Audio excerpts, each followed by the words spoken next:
দিলীপ ঘোষ মুর্শিদাবাদের অশান্তি নিয়েও মমতা বন্দ্যোপাধ্যায়কে তীব্র আক্রমণ করলেন। ভোট যত এগিয়ে আসবে রাজ্যে মমতা বন্দ্যোপাধ্যায় তত অশান্তি পাকাবে জানালেন দিলীপ ঘোষ। পাশাপাশি দিলীপ ঘোষ ক্ষোভ উপড়ে দিলেন ডিজি রাজীব কুমারের বিরুদ্ধে। দিলীপ ঘোষ আর কি বললেন সেটা ওনার মুখ থেকে শুনে নেওয়া যাক। ডিজি আমাদেরকে গল্প শোনাচ্ছিলেন কালকে, লজ্জা করে না? অবশ্য করতেই হবে, ওনাকেই বাঁচিয়েছেন জেল যাওয়ার থেকে মমতা ব্যানার্জি, তো তুমি তামাজারি করবেনি। কিন্তু মিথ্যাচারের একটা সীমা থাকা উচিত। কম্পিটিশান চলছে, কে কত মিথ্যা বলতে পারে। কিছু হয়নি, কোথাও নাই।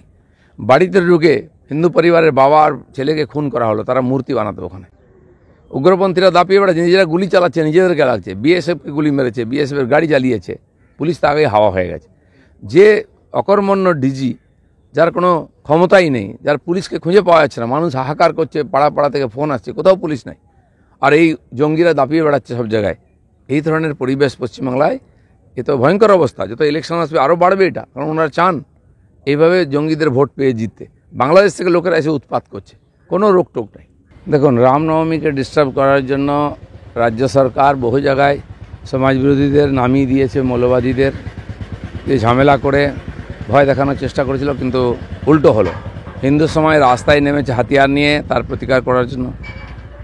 এখন শিক্ষা বিভাগে যে দুর্নীতি হয়েছে, সেই পাপকে চাপা দেওয়ার জন্য মমতা ব্যানার্জি আবার সেই উগ্রপন্থীদেরকে, জঙ্গিদেরকে নামিয়েছেন রাস্তায়। দুদিন ধরে মুর্শিদাবাদ জেলাতে যে তাণ্ডব হয়েছে, যে হিন্দুদের দোকানপাট লুট, বাড়িঘর ভাঙা, মন্দির ভাঙা, হাজার শত কোটি টাকা সম্পত্তি নষ্ট করেছেন, এটা চলার পরেও রাজ্য সরকার চুপ করেছিল। পুলিশ সরে গেছে, কেউ নাই। দুদিন ধরে বিএসএফই সব নিয়ন্ত্রণ করছে। আমি নিজে ছিলাম মালদায়, মুর্শিদাবাদে, দেখেছি চোখের সামনে। পোস্টলের পরে রাত্রে যখন আসি, চারিদিকে আগুন জ্বলছে, গাড়ি পুড়ে গেছে, রাস্তায় পড়ে আছে। সে ভয়ঙ্কর দৃশ্য রাত্রেবেলা। তো এই যে দৃশ্য, তারপরে কোর্টে যেতে হয়েছে আধা সেনা নামাবার জন্য। তো মমতা ব্যানার্জি চাইছেন না এখানে হিন্দুরা থাকুক। তার রাজনৈতিক স্বার্থে হিন্দু সমাজকে উনি শেষ করে দিতে চাইছেন। চারিদিকে হাহাকার চলছে। এই পাপের বোঝা বাড়ছে ওনার, এটাই ওনাকে এখান থেকে বিদায় করবে। বাংলার সংস্কৃতি কখন মনে পড়ে ওনাদের? সিএ হলো 3 দিন ধরে আগুন জ্বলেছিল, তখন কি সংস্কৃতি ছিল? নূপুর শর্মা কি বললেন দিল্লিতে, এখানে 3 দিন ধরে আগুন জ্বললো আর হিন্দুদের উপরে অত্যাচার হচ্ছে। এই সংস্কৃতি কে এনেছে? টিএমসি এনেছে। মমতা ব্যানার্জি, অভিষেক ব্যানার্জি নিয়ে এসছেন। সে অভিষেক ব্যানার্জি ডায়লগ মনে আছে? আমরা নবান্ন অভিযান করেছিলাম বলে বলেছিল কপালে গুলি মারতে হবে। এখন কি পেছনে গুলি মারবেন? যারা উগ্রপন্থীরা দম তো নেই সামনে মারার, পেছনে গুলি মারুন। সে দম নেই। কোথায় পুলিশ, কোথায় বন্দুক? কাকে বোকা বানান আপনারা? কলকাতা থেকে ভালো ভালো কথা বলা হচ্ছে আর লোক হাহাকার করছে। মুর্শিদাবাদ থেকে লোকে গঙ্গা পার হয়ে মালদায় চলে যাচ্ছে বাঁচার জন্য, নদিয়ায় পালিয়ে আসছে। মুর্শিদাবাদ জেলা উপদ্রুত জেলা হয়ে গেছে। পশ্চিম বাংলাদেশের সঙ্গে, পশ্চিম বাংলাদেশ হয়ে গেছে, ওটা বাংলাদেশের সঙ্গে এক্সটেন্ডেড হয়ে গেছে। বাংলাদেশিরা উৎপাত করছে, আমরা দাঁড়িয়ে দাঁড়িয়ে দেখছেন। অবশ্যই, আর সেটা প্রথম দিন নামানো উচিত ছিল। পরশু দিন যেদিন এরকম আগুন শুরু হলো, ফারাক্কা থেকে ওমরপুর অবধি 50-60 কিলোমিটার রাস্তা পুরো উগ্রপন্থীদের হাতে চলে গেছিলো। রাস্তার ধারে দুই দিকে আগুন জ্বলছে, দোকানপাট পোড়ানো হচ্ছে, লুটপাট হচ্ছে, ভয়ঙ্কর পরিবেশ।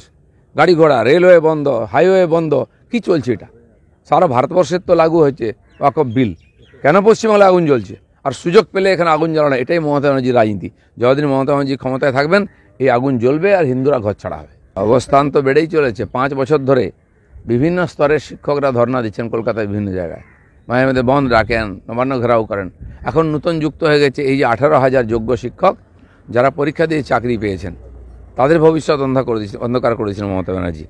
তো এই আন্দোলন তো চলবেই, তারা হকের জন্য লড়াই লড়বে এবং আমরাও তাদের সঙ্গেই থাকবো। কারণ এই ধরনের অনাচার, এই ধরনের লুটপাট, 8,000 লোককে ঢুকিয়ে দিয়ে বেআইনিভাবে 800 কোটি টাকা খেয়ে নিয়েছে টিএমসির লোকেরা, তার তো জবাব দিতে হবে। সিপিএমের লোকেরা মমতা ব্যানার্জিকে বাঁচাবার জন্য ঢাল হয়ে দাঁড়িয়ে যায়। আরজি করের আন্দোলনটা অরাজনৈতিক নাম দিয়ে তাদের নেতারা সামনে দাঁড়িয়ে আন্দোলনটাকে মাঝপথে মেরে ফেললো, যাতে দোষীরা সাজা না পায়, এক্সপোজ না হয়, মমতা ব্যানার্জি যেন গদি ঠিক থাকে। তারা অপেক্ষা করছে সেই, আর এর মতো শাঁকচুন্নির মতো কবে ছেলে মরবে আর খাবে, বিজেপি না ঢুকে পড়ে। আবার এখানকার এই যে শিক্ষকদের আন্দোলন, সেটাকেও ডাইভার্ট করার চেষ্টা করছে মমতা ব্যানার্জিকে সেফগার্ড করার জন্য। আমি টিচারদের আহ্বান করছি, আমরা আপনাদের মধ্যে ভেদাভেদ করতে চাই না। লড়াইটা আপনাদের, আপনারা একসঙ্গে লড়ুন।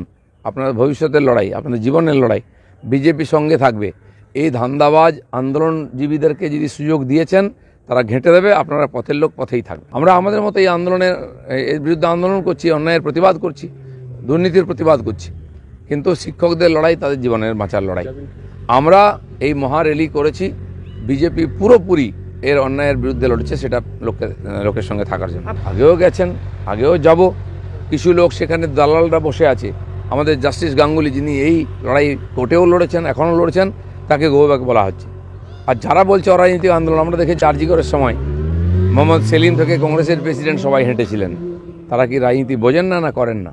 এই যে বিভেদ, মমতা ব্যানার্জিকে বাঁচাবার জন্য এই চালাকিগুলো করা হচ্ছে, এর থেকে যেন মাস্টাররা সাবধান। আমাদের চ্যানেলে এই রকম প্রতিবেদন দেখতে আমাদের চ্যানেলটিকে সাবস্ক্রাইব করুন, লাইক করুন, বেল আইকনটিকে অন করুন এবং যতটা পারবেন আপনারা শেয়ার করুন। আর আপনার মতামত লিখে আমাদের জানাতে পারেন আপনাদের চ্যানেলটা কেমন লাগছে, যাতে আমরা এরকম ভিডিও আপনাদের কাছে তুলে ধরতে পারি।